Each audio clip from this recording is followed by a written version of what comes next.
Once upon a time, there was a studio. It To celebrate their 80th anniversary, they decided to release a shite movie. And we're here to talk about that shite movie. Kangaroo Jack. Yep.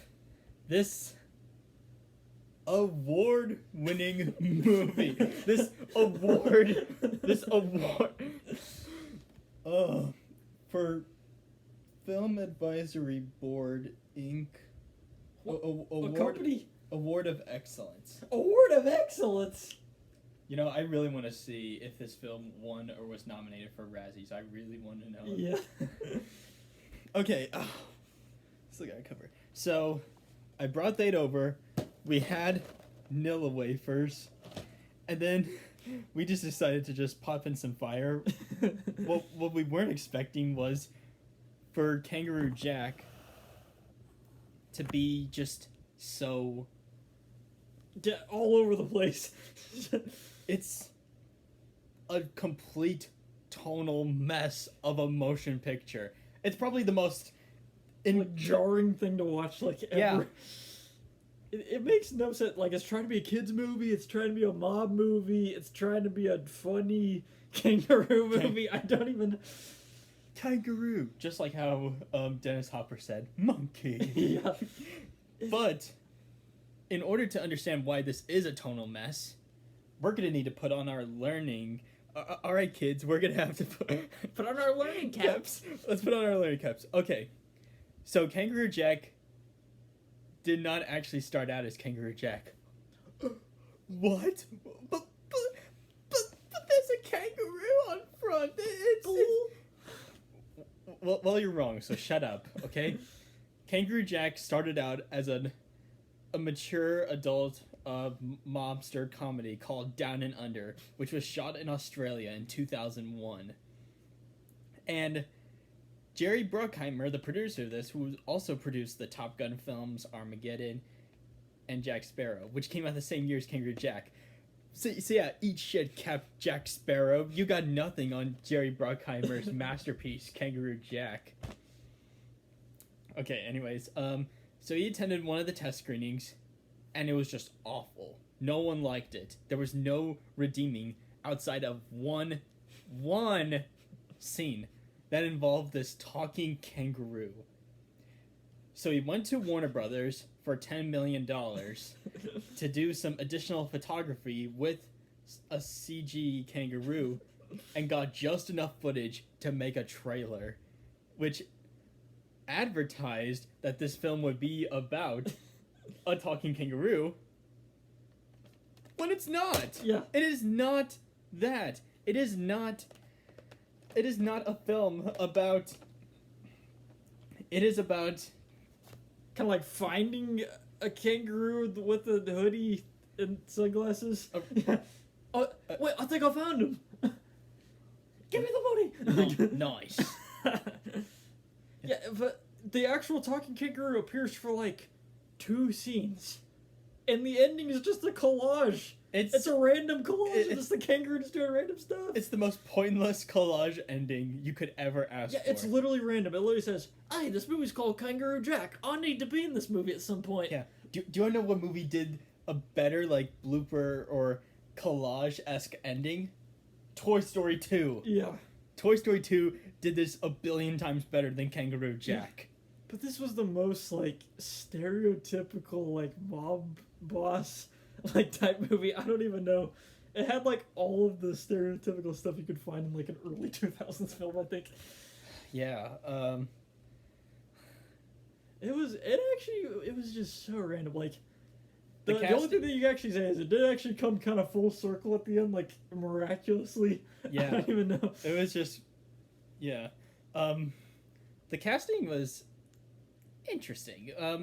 You have Jerry O'Connell, Anthony Anderson, who, for some moments, they actually do a really good... I mean, they're fine. They're there to do what they're supposed to do. Their acting in here, it's not bad. It's not the best, but yeah. I'd say it's passable. It just moves the story forward. Okay. But let's talk about the weird ones that just don't fit this movie, and that's Michael Shannon and Christopher Walken. Why does Christopher Walken keep choosing the most random movies? Well, I mean, he is going to be in Dune Part 3, I shouldn't say random. Yeah. But he was in movies like this and Click. It's like, what? He was just cashing the checks. Like, he did not care. Yeah, I guess he just needed some money. Because, yeah, he appears in this movie for, like, 3 scenes, maybe? Yeah. One of them, he was a monstrosity CG kangaroo. Yeah. In a scene that we're going to get to here soon. Oh, don't you worry about that. Michael Shannon just... his character just feels like it's in... the wrong movie. Like it's both like in this film, but it's also in another film, if you know what I'm talking about. He fits this film, but at the same time he doesn't. Yeah, everything just seems so out of place. Like a lot of stuff does not seem natural in this movie. Oh yeah, do you want to know what doesn't seem natural? So, Down and Under, as we explained, Down and Under was the original Kangaroo Jack, and it got an R rating by the MPAA, just like kind of like another early 2000s Warner Brothers film. I can't think off the top of my head, but I know it did involve a CGI animal. Maybe like a dog? Quite possibly. Anyways, so if you watch this film, there are just some scenes where you can definitely tell this was going to be an R-rated film. Yeah, I was going to go a lot further. Yeah, like, the original cut had swearing, a lot more violence, and sex scenes. And one of the scenes in the film that you could tell was like... the waterfall scene? Yeah, where there's this silhouette of a woman, and then there's... I don't know. And then there's another scene. There's just, before the most iconic scene, Jerry O'Connell's character thinks he's having a hallucination of this woman, and then he just squeezes. Yeah, and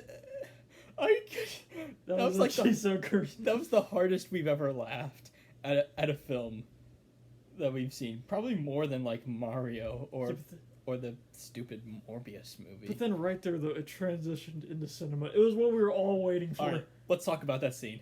All right, this 40-ish second scene that's basically what this movie was trying to market. It features a CG kangaroo voiced by, I don't know, but I know for some reason... Yeah, he's like not even credited. Yeah. And he's the title character of the film. The title character Kangaroo of the film. Jack. This isn't called Jerry O'Connell and Anthony Anderson Adventure. No, it's Kangaroo Jack. It's Jackie Legs. Okay, literally, he gets knocked out after, the last scene, and he just wakes up, and then there's rapping Kangaroo Jack. Yeah. It's how to fit these shoulders. Nice. He randomly says, How'd you know it's me? And then he starts hallucinating like his friends, like his stepdad, this Yeah. Christopher Walken. I all right. As a gift for you guys, for like, I'm going to reenact this scene, or like, and I can sing. I said hip hop, the hippie to the hip hop. Yeah, don't stop the rock to the bang bang boom. I'm Jack the Wizard of the Vision. I said I am Jackie Legs, and I've come to say hello. I deeply apologize for our Australian viewers. I'm so sorry if I just insulted your country. I do anything. I'm so sorry. I just needed to do the... Just gotta get out of your system after watching this movie. Yeah, and there's some scenes that are just really bad, and like I just cannot stand like that stupid, unnecessary fart. Those farts. Yeah, the camel. Whenever they're going out in the desert, that just fart humor. I don't even know. Made me want to commit Sudoku. It's just crazy. But this, honestly, though, it's kind of one of those fun bad movies. Like, it's a pretty... You can obviously tell it's kind of a very, like, mediocre type movie. But it's kind of fun to watch just to see how goofy it is. I wonder what else we're missing. Oh, yeah, there's just this car chase at the beginning, just like the Mario... Yeah, literally, it's just like the Mario movie. They're running around the truck, and they're getting chased. It's almost the exact same. It's like they had the same location or something to film it. I mean, it was Brooklyn. Yeah. Both did take place in New York. And then the ending was like the most stereotypical ending of all time. The dude gets the girl, he has his best friend, he gets all the money, and then it just ends. Like, it makes it just seem like he's such an asshole because, like, he says, I have the girl, I have the money, and then I have my friend. You should have put the money last. Put the girl and the friends up first, then the money. Yeah, and then Kangaroo Jack, he just appears at the end. They just have a B-roll of just, here's some funny things with Kangaroo Jack. Yeah. And they just do a compilation of it at the end. I'm gonna get my agent. It's I can't think of a more...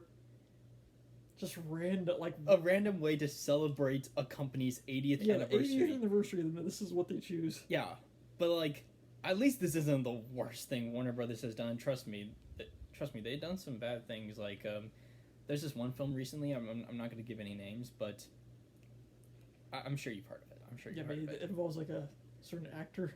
Do not Google him. Do not Google that actor. Yeah, I've been on a few crime sprees before, but... but, I mean... Overall, it's kind of just an okay kind of just... It's one of those just fun, bad movies where it's like... If you just want to just trip out and just watch, like, a random movie, I guess you could watch Kangaroo Jack. Yeah, If you want to watch, like, a cobbled together, just random movie... If you want to just, like... I really want to... I don't have any plans to do it, but I want to know, like, if anyone's had an experience watching this while being as high as a kite. Gosh. Because I think that could make for a pretty interesting experience. But overall, though, I think the rating might have to be a little down under on this one. Down under, like, at least 3, maybe, or, like, 5. Yeah, I think for my final rating of this Kangaroo movie, I think I might have to give this somewhat... I'm gonna have to give it a 3 out of 10.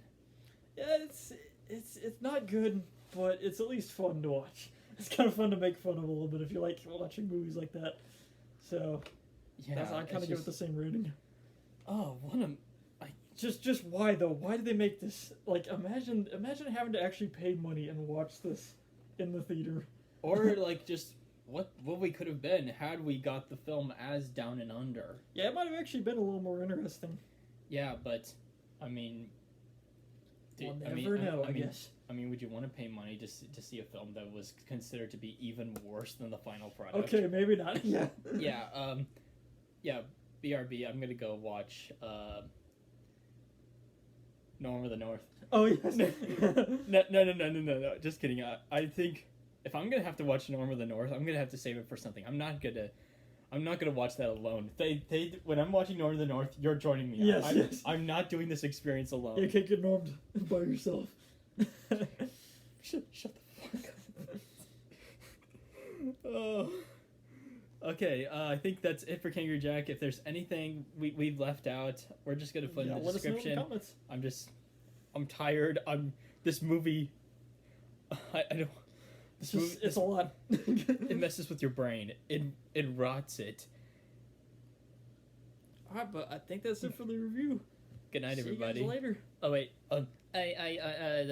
That's all, folks.